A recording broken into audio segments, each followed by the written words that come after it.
അല്ല, പുറത്തു കഴിഞ്ഞോ? നീ കാപ്പ് കുടിക്കുന്നില്ലേ? സോറി, സമയമില്ല. ഉച്ചയ്ക്ക് ഊണ് കഴിക്കാൻ കാണുമോ? ഒന്നും പറയാൻ പറ്റില്ല. പ്രദീപേ, മോളിലുള്ളത് എന്റെ കൂട്ടുകാരനൊന്ന് വിളിക്ക്, ഞങ്ങളും കൂടെ ഒന്ന് കണ്ടോട്ടാ. അച്ഛൻ കണ്ടില്ലേ? അവന്റെ ഇപ്പൊ പോയുള്ളൂ. അങ്ങോട്ട് പോയി. കാലം വന്ന് കരുത്തെ കരടുന്നതിന് മുമ്പ് അവനെ ഒന്ന് കാണാൻ പറ്റൂടാ.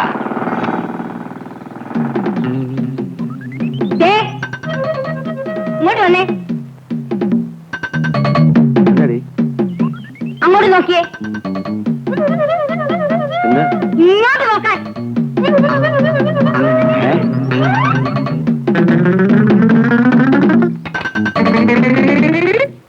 സിമ്പിൾ. നിനക്കിടക്ക് സിമ്പിൾ എന്ന് പറയാം, അനുഭവിക്കുന്നവർക്കല്ലേ എന്റെ ദുരിതം അറിയൂ. എടാ മണ്ട് ഗണേശ, തലയ്ക്ക് താഴ്ത്താമസം വേണം. നിന്റെ അപ്പന്റെ അമ്മയുടെ മുമ്പില് ഒരുത്തനെ കൊണ്ട് നിർത്തുക. എന്തിനാ? അവർക്ക് കാണാൻ മാങ്ങാത്തൊലി. എടാ റോഷ്നിയുടെ ഭർത്താവായിട്ട് ഒരുത്തനെ കൊണ്ട് നിർത്തുക. അതിന് റോഷിന്റെ ഭർത്താവ് ഞാനല്ലേ? നീയല്ല, വേറൊരുത്തൻ. അതങ്ങനെ വേറെ ആളാണ്. നിന്റെ അപ്പന്റെ അമ്മയുടെ മുമ്പില് റോഷ്നിയുടെ ഭർത്താവ് പ്രദീപ് എന്ന് പറഞ്ഞുകൊണ്ട് ഒരുത്തനെ കൊണ്ട് അവതരിപ്പിക്കുക. പിന്നെ മേളിലത്തെ പ്രദീപിനെ കാണണം തുറന്ന് നിന്നെ മൂപ്പിലാൻ ശല്യപ്പെടുത്തില്ലല്ലോ.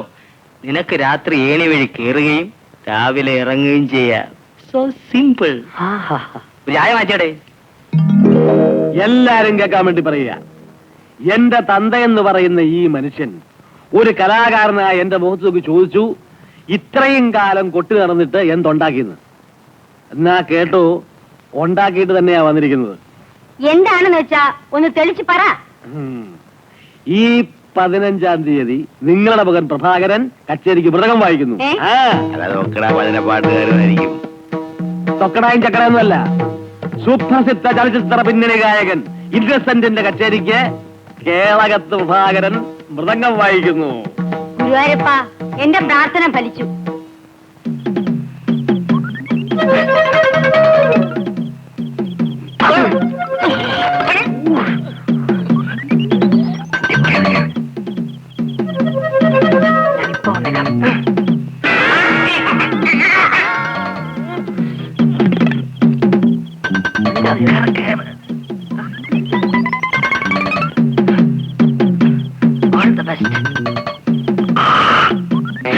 മുഖത്ത് പങ്കണ്ട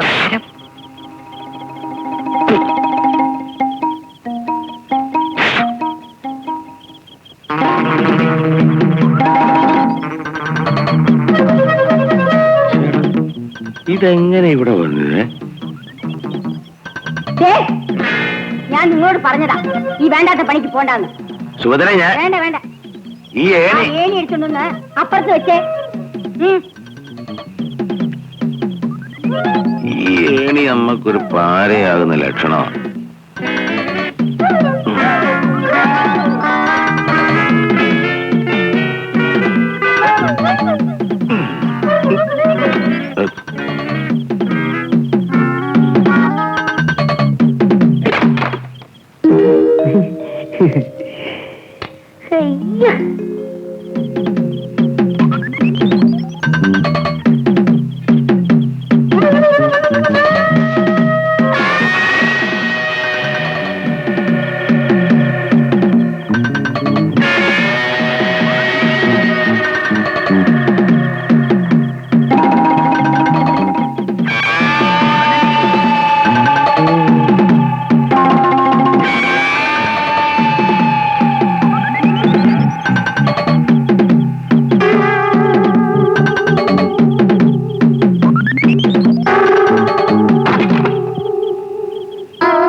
ഇന്നെന്താ കഴിക്കാൻ?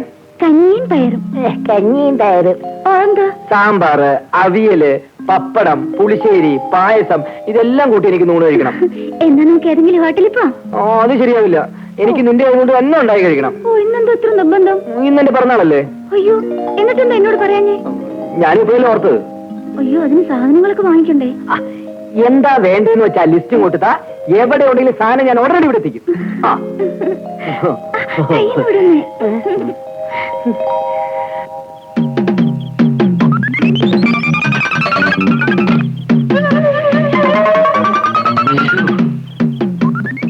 ഇതിലെല്ലാം എല്ലാം എഴുതിയിട്ടുണ്ടല്ലോ? എല്ലാം ഉണ്ട്. ഒന്നും വിട്ടുപോയിട്ടില്ലല്ലോ?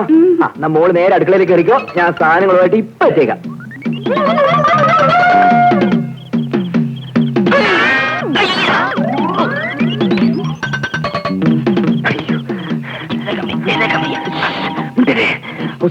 ഈ സാധനങ്ങൾ വാങ്ങി നീ എത്രയും പെട്ടെന്ന് എത്തണം. ഞാൻ താഴെ ഉണ്ടാവും. വേഗം വേഗം വാ. അല്ല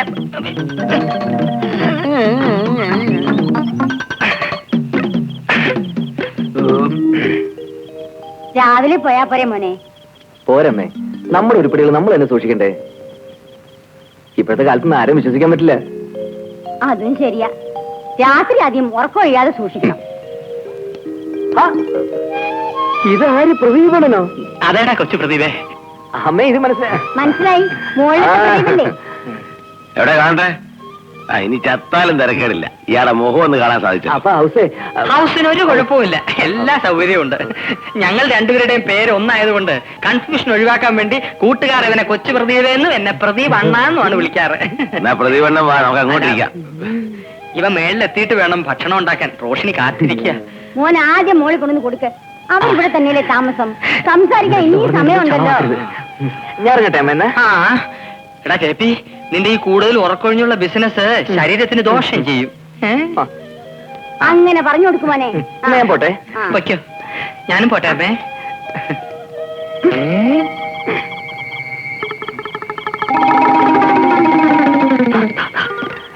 അപ്പൊ നാളെ കാണാം. അയ്യോ, അപ്പൊ ഞാനിവിടെ കിടക്കും. രോഷ്നി, ഇത്ര പെട്ടെന്ന് എത്തിയോ? വേഗം പോയി കുളിച്ചിട്ട് വാ. അരമണിക്കൂറിനുള്ളിൽ ഞാൻ ഭക്ഷണം റെഡിയാക്കാം. ഇനി പാതിരാത്രിക്ക് എന്തൊന്ന് ബർത്ത്ഡേ ആഘോഷിക്കാം. അതൊക്കെ നമുക്ക് നാളെ ആഘോഷിക്കാം.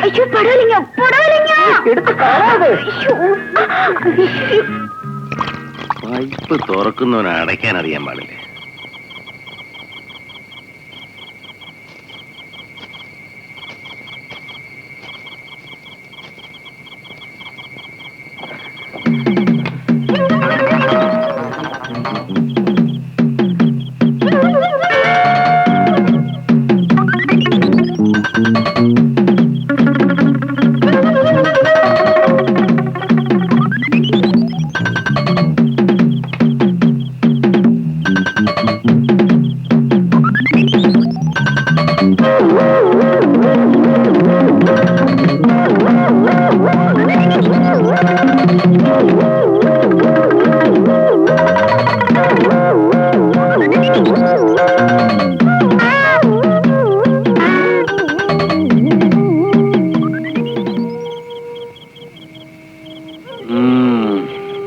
വയസ്സുകാലത്തൊരു ഏണിക്കളി.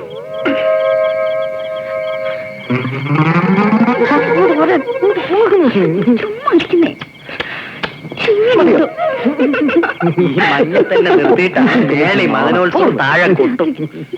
ഈ ഐഡിയ പറഞ്ഞു കൊടുത്ത എന്റെ മരം മണ്ടയ്ക്ക് വേണം ഇടിക്കാൻ.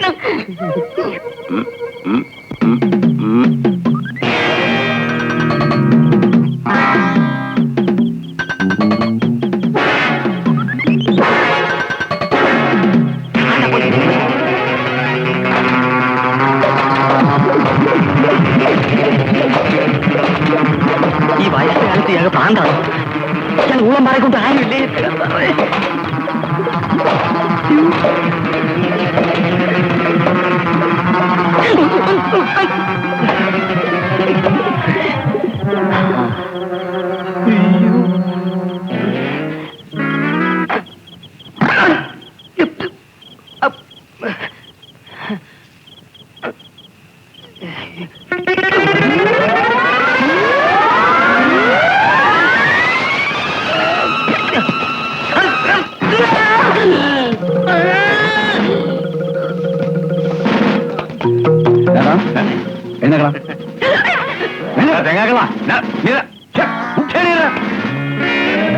അഞ്ചു മാസമായി നിന്നെ അന്വേഷിച്ച് നടക്കാം.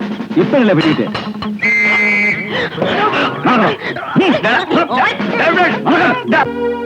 ശൈലജേ, ശൈലജേ, എന്താ? ആരോട് ചോദിച്ചിട്ടാ ഇത് അലക്കി വെച്ചത്? ഞാനാ. ആരോട് ചോദിച്ചിട്ടാ? ചോദിച്ചു കേട്ടില്ലേ? ആരോട് ചോദിച്ചിട്ടാണെന്ന്? അലമാരിക്കുള്ളിൽ അഴുക്കായ ഷർട്ട് കണ്ടപ്പോ ഞാൻ എടുത്തോണ്ട് പോയി നനച്ചു. നശിപ്പിച്ചു, എല്ലാം നശിപ്പിച്ചു. എന്റെ അരങ്ങേറ്റത്തിന് മൃതകം വായിച്ചപ്പോ അന്നിട്ടിരുന്ന ഷർട്ടാണിത്.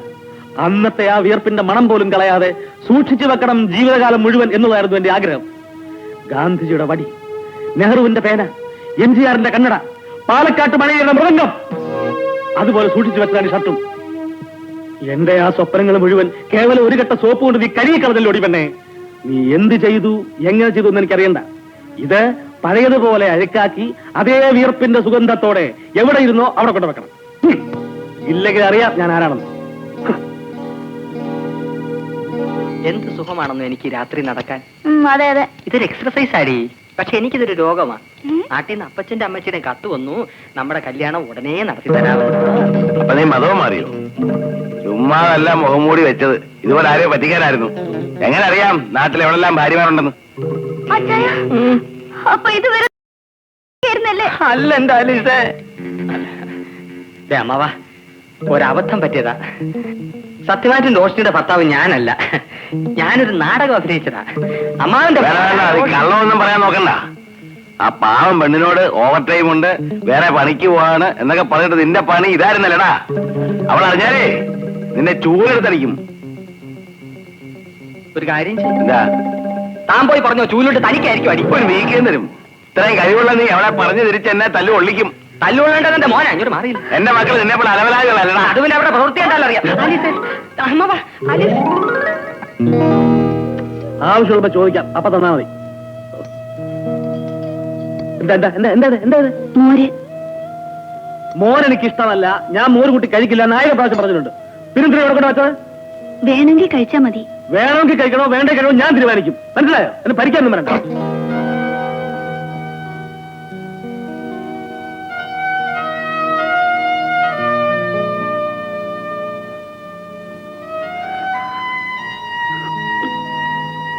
എന്താ ശൈലി ഇത്? ഞാൻ എന്നെ അന്നെങ്കിലും കാണുന്നു. താനും എന്റെ ഭർത്താവ് എന്നും വഴക്കാണല്ലോ. എന്റെ വിധി. അല്ലാതെ ഞാൻ എന്തു പറയാൻ? ഞാൻ ചെയ്യുന്നതിലെല്ലാം ചേട്ടൻ എന്തെങ്കിലും കുറ്റം കാണും. തന്റെ പേരിലും കുറ്റമുണ്ട്. താൻ ഭർത്താവിനോട് പെരുമാറുന്ന രീതി ഒന്ന് മാറ്റി വെക്കൂ. എനിക്കൊന്നും മനസ്സിലാകുന്നില്ല രോഷിനി. നീ വാ. നടന്ന കാര്യങ്ങളെല്ലാം നിനക്ക് ഇപ്പൊ മനസ്സിലായല്ലോ. അതായത് റോഷ്നിയുടെ ഭർത്താവായ പ്രദീപിന്റെ കൂടെ വേറൊരു പെണ്ണിനെ കണ്ടു. അതായത് എന്റെ കൂടെ ആലീസിനെ കണ്ടു എന്ന് റോഷ്നിയുടെ അടുത്ത് നിന്റെ അച്ഛൻ പറയുമ്പോ നിന്റെ കാര്യം ചളവാകുവേടാ മോനെ. അതോർക്കുമ്പോഴാ എനിക്കൊരു സമാധാനം.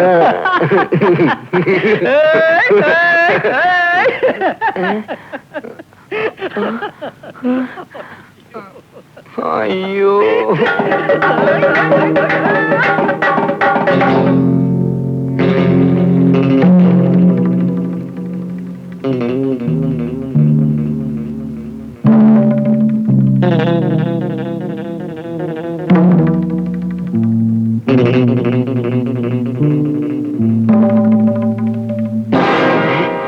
എന്താ പ്രതിഭനെ കാണാൻ പോവാ? അച്ഛാ, അത് എന്നോട് ക്ഷമിക്കണം. ക്ഷമിക്കാനോ? തെമ്മാരത്തിനെ കാണിച്ച് എല്ലാരെയും പറ്റിച്ചിവിടെ ജീവിക്കാവുന്നു. അച്ഛാ, അത് സാഹചര്യം. ഒരു പാവം പെണ്ണിനെ കെട്ടി ഇവിടെ കൊണ്ടിട്ടിട്ട് കണ്ട പെണ്ണുങ്ങളുടെ റോഡിലൊക്കെ തെന്നി കിടക്കുന്ന ഇവനെയൊക്കെ കക്കൂസ് കരുതുന്ന ചൂലുകൊണ്ട് അടിക്കണം.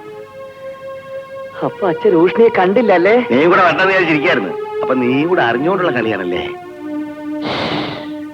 നമ്മൾ തമ്മിൽ സംസാരിക്കുന്ന പെണ്ണ് കേൾക്കണ്ട. ഞാൻ കാര്യങ്ങൾ പറഞ്ഞു കഴിയുമ്പോ അച്ഛൻ എന്റെ ഗൗരവം മനസ്സിലാവും. അച്ഛൻ വിചാരിക്കുന്ന മാതിരി പ്രദീപണ്ണ അത്ര ചീത്തയല്ല. മനുഷ്യന് മനസ്സിലാകുന്ന ഭാഷ പറയണ. അച്ഛൻ പ്രദീപണ്ണന്റെ കൂടെ റോഡിൽ വെച്ച് കണ്ട പെൺകുട്ടി പ്രദീപണ്ണന്റെ മുറപ്പെണ്ണ. അവളൊരു ബ്ലഡ് ക്യാൻസർ പേഷ്യന്റ്. കയറി വന്ന 3-4 ആഴ്ച കൂടി അവൾക്ക് ജീവിതമുള്ളൂ എന്ന് ഡോക്ടർമാര് പറയുന്നത്. ഈ വിവരം അവക്കറിയോ? ഇല്ലച്ചാ, അവള് പ്രദീപണ്ണനെ കെട്ടു എന്ന് പറഞ്ഞ് നിർബന്ധിച്ചിരിക്കുക. പ്രദീപണ്ണൻ വിവാഹിതനാണെന്നുള്ള സത്യം അവളെ അറിയിക്കാതെ ശേഷിക്കുന്ന അവളുടെ ജീവിതത്തിലെ കുറച്ച് ദിവസങ്ങൾ അവളോട് സ്നേഹമായിട്ട് പെരുമാറാൻ ഡോക്ടർമാരെ ഞാൻ ഉപദേശിച്ചിട്ടാണ് അച്ഛാ പ്രദീപണ്ണൻ എങ്ങനെയൊക്കെ അഭിനയിക്കുന്നത്. അച്ഛാ, ഞാൻ പ്രദീപണ്ണെ കൊണ്ട് എങ്ങനെയൊക്കെ ചേച്ചി തെറ്റാണോ? ആണെങ്കിൽ എന്നോട് ക്ഷമിക്കൂ അച്ഛാ.